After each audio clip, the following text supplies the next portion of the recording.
ఆపదలో అండగా, అవసరంలో తోడుగా, ప్రతి అడుగులో ప్రజల అభ్యున్నతి ధ్యేయంగా నీ సేవల సుగంధం సమాజమంతా వరదగా పరచగా మీ పేరు సమాజంలో చిరస్మరణీయంగా నిలిచిపోవాలి. మీ అంకిత భావానికి మా హృదయపూర్వక వందనం. మీ కృషికి మా ఘనమైన అభివందనం. మీరు ప్రజల మనసులోనే కాకుండా రాజకీయంగా, సామాజికంగా, ఆర్థికంగా మరెన్నో ఉన్నత శిఖరాలు అధిరోహించాలని, సమాజ సేవలో చిరకాలం వెలుగొందాలని మనసారా కోరుకుంటూ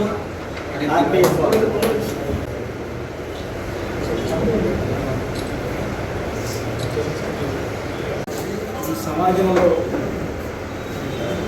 పేదరికాన్ని చూసి చలించి సమాజ శ్రేయస్సు కోసం, పేదల అభ్యున్నతి కోసం అకుంఠిత దీక్షతో గౌరవనీయులు విశ్వ హిందూ పరిరక్షణ వ్యవస్థాపకులు, రామసేతు వ్యవస్థాపకులు, బీజేపీ నాయకులు కంబాల శ్రీనివాస్ గారు ఎనలేని సేవలను అందిస్తున్నారు. ఈ సేవలు ఎంతోమందికి స్ఫూర్తిదాయకం అవుతాయి. ఎందుకంటే ఎంతోమంది ఆడపడుచుల కళ్ళల్లో ఆనందాన్ని ఇవాళ చూడగలుగుతున్నామంటే ప్రాంతంతో నిమిత్తం లేదు, నియోజకవర్గంతో నిమిత్తం లేదు. ఇక్కడ మొదలుకొని ఏజెన్సీ వరకు కూడా ఎక్కడ చూసినా, ఎక్కడ అడిగినా కంబాల శ్రీనివాసరావు గారి ఉదార స్వభావం, సేవాతత్వమే కనబడుతుంది. రాజమండ్రి ప్రతిష్టాత్మక రాజమండ్రి ప్రెస్ క్లబ్కి ఎన్నికలు జరిగిన తర్వాత ఏర్పడినటువంటి మా కమిటీ వెళ్ళి ఆయన కలిసినప్పుడు రిసీవింగ్ అద్భుతం. మీకు నా నుంచి మీ ప్రెస్ క్లబ్ వెల్ఫేర్కి, మీ ప్రెస్ క్లబ్ అభివృద్ధికి మీకేం కావాలన్నా నేను చేస్తాను అని ఒక మాట ఫస్ట్ అన్నటువంటి ప్రత్యేకంగా రాజమండ్రి ప్రెస్ క్లబ్ పక్షాన, సభ్యులందరి పక్షాన హృదయపూర్వక కృతజ్ఞతలు తెలియజేస్తున్నాను సార్. ప్రతిష్టాత్మక రాజమండ్రి ప్రెస్ క్లబ్ను మా పెద్దలు మాకు అందించారు. దీనిని అభివృద్ధి పదంలో నడుపుకుంటూ 168 మంది సభ్యులు ఉన్నాం, ఇంకా కొంతమంది బయట ఉన్నారు. అందరి సంక్షేమం కోసం ప్రెస్ క్లబ్ పాటుపడుతుంది. ఈరోజు ఈ నూతన అధ్యాయంలో తొలి అడుగుగా మీరు ప్రెస్ క్లబ్లో అడుగుపెట్టి ఈ వెల్ఫేర్కి సంబంధించి ఒక శ్రీకారాన్ని మీరు చుట్టి మాకు ఒక భరోసాని, ఒక ధైర్యాన్ని ఇచ్చినందుకు మీకు ప్రత్యేకంగా ధన్యవాదాలు తెలియజేస్తున్నాను సార్. ప్రెస్ క్లబ్ పక్షాన కృతజ్ఞతలు తెలియజేస్తున్నాను. పెద్దలు గౌరవనీయులు కంబాల శ్రీనివాస్ గారిని మన సభ్యులు ఉద్దేశించి మాట్లాడాల్సిందిగా కోరుతున్నాను. అందరం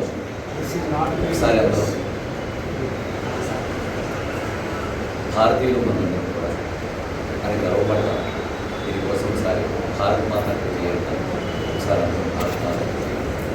భారత్ మాతాకి ఇది మన ప్రథమ బాధ్యత. నేను ఎక్కడైనా ధార్మిక సంస్థలో మాట్లాడేటప్పుడు శ్రీ మహాగణాధిపతి అని కానీ ప్రెస్ క్లబ్ అనేటప్పటికీ మన ఇందులో ముస్లిం సహోదరులు, క్రైస్తవ సహోదరులు, హిందువులు అందరి మనోభావాలు ఆనందంగా ఉండాలని చెప్పి భారత్ మాతాకు చేయాలి. నరేంద్ర మోడీ గారు చాలామంది భారతీయ జనతా పార్టీ హిందువుల పార్టీ మాట్లాడతారు. నరేంద్ర మోడీ గారి స్ఫూర్తి మానవత్వం, పేదరిక నిర్మూలన, ప్రజా సంక్షేమ కార్యక్రమాలు, అలాగే సోమరిపోతులు అంటే సంక్షేమ పథకాల వల్ల సోమరిపోతులుగా మారిపోవడం అనే కార్యక్రమాలకు అవకాశం అవుతుందా ఒక ఉత్తేజాన్ని చెప్పి ఆ మహానుభావుడు స్ఫూర్తిగా ప్రకటిస్తున్నారు. భారత్ మాతకి ఏం చెప్పడం కోసం మీరే చెప్పాను. నా ఇంట్రడక్షన్ అయితే చెప్పడం తప్పనిసరి. నేను మీ కంబాల శ్రీనివాసరావు, విశ్వ హిందూ ధర్మ పరిరక్షణ అధ్యక్షుడిగా 2002లో సంస్థను స్థాపించి నేను ఊహించని స్థాయిలో విస్తృతమైన పదంలో ఈ రామసేవ తీసుకుంటున్నాను. అలాగే భారతీయ జనతా పార్టీలో 2024 డిసెంబర్ 25 వాజ్పేయి గారు పుట్టిన పరమ పవిత్రమైన రోజున భారతీయ జనతా పార్టీకి చాలామంది కంబాల శ్రీనివాసరావు పెర్సనల్ ఎజెండాతో వెళ్తున్నాడు అని అనుకుంటారు. నేను పెర్సనల్ ఎజెండాతో ఎప్పుడు వెళ్ళడం, కంబాల శ్రీనివాసరావు మీద నటించండి. నేను ఎప్పుడు కూడా భారతీయ జనతా పార్టీకి సంబంధించి నరేంద్ర మోడీ రామసేన నా వ్యక్తిగతమైన సంస్థ అయినప్పటికీ హిందూ ధర్మాన్ని కాపాడుకోవడం నా బాధ్యత కాబట్టి రామసేన పెట్టుకున్నాను. అలాగే ముందుగా భారతీయ జనతా పార్టీ ముందుగా అలాగే భారతీయ జనతా పార్టీకి ఒకసారి వచ్చిన తర్వాత నాకు నరేంద్ర మోడీ గారికి, యోగి ఆదిత్యనాథ్ వేదాభిమానం, అలాగే మా రాష్ట్ర అధిష్టానం ఎవరైతే ఉన్నారో సోము వీర్రాజు గారు కానీ, అలాగే ఫడ్నవీస్ గారు కానీ, ముఖ్యంగా మా రాష్ట్ర బీజేపీ రాష్ట్ర అధ్యక్షుడు పివిఎన్ మాధవ్ గారికి నా మీద అపూర్వమైన విశ్వాసం. ఎన్నోసార్లు నన్ను వ్యక్తిగతంగా ఆయన నాకు జగ్గంపేట నియోజకవర్గానికి డిఏజీ వన్గా ఈ ఎస్ఐఆర్ని ఓట్ల సవరణ జాబితాకు సంబంధించి అధికారిగా నియమించడం నాకు అత్యంత ప్రతిష్టాత్మకమైన ఆ పదవీ బాధ్యత ఇవ్వడం జరిగింది. అందువల్ల అలాగే మన కాకినాడ జిల్లా అధ్యక్షుడు విశ్వేశ్వరరావు గారు, రాజమండ్రి జిల్లా అధ్యక్షుడు పికి నాగేంద్ర గారు, ఇలాగా ప్రముఖులందరితో కలిపి నేను పనిచేస్తూ భారతీయ జనతా పార్టీ అయితే ఈరోజు నేను రాజమండ్రి ప్రెస్ క్లబ్లో ఉంటూ నన్ను మంజీరాపట్నంలో ప్రెస్ క్లబ్ నూతన కార్యవర్గ కమిటీ సభ్యులు పార్థసారథి గారు, సెక్రటరీ గారు, మంత్రి గారు అంటారు. పేరు నేను అందరినీ కూడా అడిగి తెలుసుకున్నాను. ఉపాధ్యక్షుడిని అందరూ కూడా అడిగి తెలుసుకున్నాను. అంటే ఆ పేర్లను చెప్తే చాలా దగ్గర ఉంది కాబట్టి చెప్పలేదు. కానీ ముఖ్యమైన ఈ 2 పేర్లు చెప్పడం ద్వారా మిగతా వాళ్ళందరూ కూడా నేను కూడా ప్రస్తావిస్తున్నాను. మీ అందరికీ ప్రత్యేకమైన శుభాకాంక్షలు తెలియజేసుకుంటూ అభినందనలు తెలియజేసుకున్నాక నేను ఎప్పుడూ ఒకటే చెప్తాను. రాజకీయ పార్టీలకు అతీతంగా, కులమతాలకు అతీతంగా, మానవత్వం పేరిట, సంక్షేమాల పథకం పేరిట నేను ఎప్పుడు పనిచేయడం నేను అలవాటు చేస్తున్నాను. దీనివల్ల మానవత్వం అనేది చాలా ముఖ్యమైన విషయం. ముఖ్యంగా ఈ ప్రింట్ అండ్ ఎలక్ట్రానిక్ మీడియా సహోదరులందరికీ కూడా ప్రత్యేకంగా, సోదరి మండలందరికీ కూడా ప్రత్యేకమైన ధన్యవాదాలు చెప్తున్నాను. ప్రింట్ అండ్ ఎలక్ట్రానిక్ మీడియాలో నేను చాలాసార్లు అందరికీ చెప్పడం జరిగింది, ఇప్పుడు కూడా చెప్పాను, గతంలో కూడా చెప్పాను. నేను జర్నలిస్టుకి వాళ్ళ జీవన విధానం ఉంటే బాగున్న వాళ్ళ గురించి నేను మాట్లాడుతున్నాను. కొంతమంది తీవ్రమైన పరిస్థితితో ఉన్నారు. అటువంటి వాళ్ళని నేను వ్యక్తిగతంగా నన్ను కలవమని చెప్తాను. కలిసిన తర్వాత వాళ్ళ వ్యక్తిగతమైన వాళ్ళ సంక్షేమాన్ని చూసుకుంటామని ఈ విషయం నేను చెప్పను, ఎవరికి బయట చెప్పను. ఎందుకంటే అది తప్పుడుగా తీసుకెళ్ళిపోతారని చెప్పి నేను ఇంకొకరిని చెప్పాను. వాళ్ళకి సహాయం చేసేవాడు ఎవరు ఉండట్లేదు. జర్నలిస్టులు అంటే ఇప్పటికీ కూడా ఒక ప్రత్యేకమైన గుర్తింపు ఇవ్వాలని అంటే ప్రభుత్వాలకు ఉంటుంది. నేను చంద్రబాబు నాయుడు గారు, అలాగే పవన్ కళ్యాణ్ గారు కానీ, నరేంద్ర మోడీ గారి ప్రజలు ఎవరైతే ఉన్నారో వారు ఎప్పుడూ కూడా జర్నలిజానికి కానీ, పత్రికా స్వాతంత్ర్యానికి కానీ వారు ఎప్పుడు ఎటువంటి దాడి చేసిన ఉంటే వాళ్ళు ఎక్కువ సంక్షేమాన్ని చూస్తారు తప్ప వాళ్ళు ఎటువంటి మహానుభావులు వాళ్ళు. నా దగ్గరికి వచ్చినప్పుడు కొంతమంది సహాయం చేసిన దాంట్లో లక్షల రూపాయలు ఎక్కడ పెడతారండి. ఒక ఆర్థిక పరంగా స్థితిగతులు లేని జర్నలిస్ట్ ఎవరైనా ఉంటే నిజంగా జర్నలిజం అనేది ఒక కోట్ల రూపాయలు సంపాదించుకోవడానికి వచ్చేది కాదు.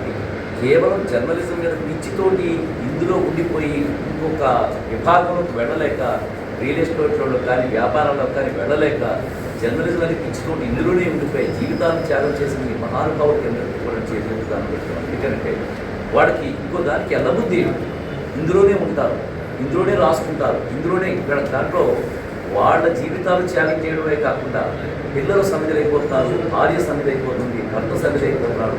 వాడి గురించి పట్టించుకోకుండా ఏమి వ్యాపకం అండి ఇది మనకి ఎందుకు చేస్తానని చెప్పని కూడా కుటుంబానికి సమాధానం చెప్పుకోలేక బయటపడలేక సతమతం ఎంతోమంది వేసారు. ఎందుకంటే ఇది ఒక వ్యసనం, జర్నలిజం అనేది ఒక వ్యసనం. దీంట్లో పడితే దాని గురించి ఆలోచిస్తారు తప్ప బయటికి వెళ్ళి ఏ రియల్ ఎస్టేట్ వ్యాపారం చేసుకుంటాం, అది ఇప్పుడు చేసుకున్నాం, 10 రూపాయలు సంపాదించుకున్నాం అనే ఆలోచన ఉంది. అలాంటి వాళ్ళ వ్యక్తుల గురించి నేను ఆలోచించను. అంటే 100 మంది తప్పు చేసిన వాళ్ళు ఉండొచ్చు, ఒక్క మంచి వ్యక్తి ఉంటే ఆ ఒక్క మంచి వ్యక్తికి ఎప్పుడు శిక్ష పడకూడదు. అలాగే నేను 100 మంది జర్నలిస్టులు ఎంతమంది బాగున్నారో నాకు అవసరం. 10 మంది, 20 మంది, 30 మంది ఆర్థికంగా చిరిగిపోయి బాధపడుతున్నారంటే ఆ 30 మంది కోసం నేను ఆలోచించి మిగతా వాళ్ళందరికీ కూడా ఆ సంక్షేమ పథకాలు విస్తరించాలనే కార్యక్రమం ఆలోచించాను. నేను ఆ రోజునే చెప్పాను, ముందు అర్జెంటుగా వాళ్ళకి ఇన్సూరెన్స్ కార్యక్రమాలు ఏమైనా ఉంటే చూడండి, ముందు చిన్నగా స్టార్ట్ చేద్దాం, ఆ తర్వాత ఏమైనా ఉంటే కార్యక్రమాలు విస్తరిద్దాం. ముందు ఎంత అవుతుంది చెప్పాలంటే నాకు మా సోషల్ మీడియా విభాగానికి సంబంధించిన దంపతులు ఇద్దరు ఉన్నారు, హేమంత్, సీఎం ఉన్నారు. వాళ్ళకి డీటెయిల్స్ ఏమైనా చెప్తాను. వాళ్ళు నాకు వెనుదన్నుగా ఉండి సోషల్ మీడియాకి చాలా జాగ్రత్తగా చూసుకుంటున్నారు. వాళ్ళిద్దరూ సోషల్ మీడియా సీరియల్ ఇద్దరు కూడా, హేమంత్ సీరియల్ ఇద్దరు కూడా భార్యలు వాళ్ళిద్దరూ కలిసి ఒక మంచి స్థాయిలో వాడి స్థితిపరిచిన వాళ్ళకి ప్రత్యేకించి ధన్యవాదాలు వాళ్ళకి ప్రత్యేకంగా ధన్యవాదాలు తెలియజేయాలి. వాళ్ళు సోషల్ మీడియా దానికి సంస్థలకు ఇచ్చారు, వాళ్ళిద్దరు ఇన్ఛార్జ్గా ఉన్నారు. సో వాళ్ళకి చెప్తే వెంటనే వాళ్ళు డేటా సేకరించి మా సారథి గారి ద్వారా, గోపి గారి ద్వారా డేటా సేకరించి దాదాపుగా 200 మంది పత్రిక మన ప్రింట్ అండ్ ఎలక్ట్రానిక్ మీడియాలో 200 మంది పనిచేస్తున్నారని చెప్తే 200 మందికి ముందు ఇమీడియట్గా ఎంత ఇన్సూరెన్స్ చేస్తే బాగుంటుంది చెప్పారంటే దాదాపుగా 1,50,000 అవుతుంది చెప్పారంటే 1,50,000 నుంచి చెప్పే వచ్చాను. ఎందుకంటే ముందు ఆ ఇన్సూరెన్స్ కార్యక్రమం పూర్తి చేసిన తర్వాత నేను ఇంకా తర్వాత ఇంకా విస్తృతమైన చర్చలు జరిపాను. ఈ బిల్డింగ్ కూడా మీకు ఏమన్నా తగితే ఎప్పుడు చేస్తాను చెప్పారంటే సార్ పని చేయండి, ఈ రాజమండ్రి ప్రెస్ క్లబ్ అనేది మాకు ఒక అదృష్టమైన వరం మా పెద్దలు మాకు ఇచ్చారు. మా పూర్వీకులు అంటే పూర్వీకులు అంటే తాతలు కాదు, మన జర్నలిజంలో పెద్దలు మాకు అందజేశారు. దీన్ని ఇంకా కొంచెం పోషణ చేసుకుంటామంటే నేను మాట చెప్పాను, ఖర్చు పెట్టండి, నిధులు విడుదల చేస్తాను, 5 స్టార్ హోటల్లో చేసుకోండి. మీరు ఇంట్లో మీ ఆవిడతో గొడవ పడితే ప్రెస్ క్లబ్కి కూర్చుంటే హాయిగా ఉండాలనిపించారు, కానీ చాలా గొడవ పడమని కాదని చెప్పి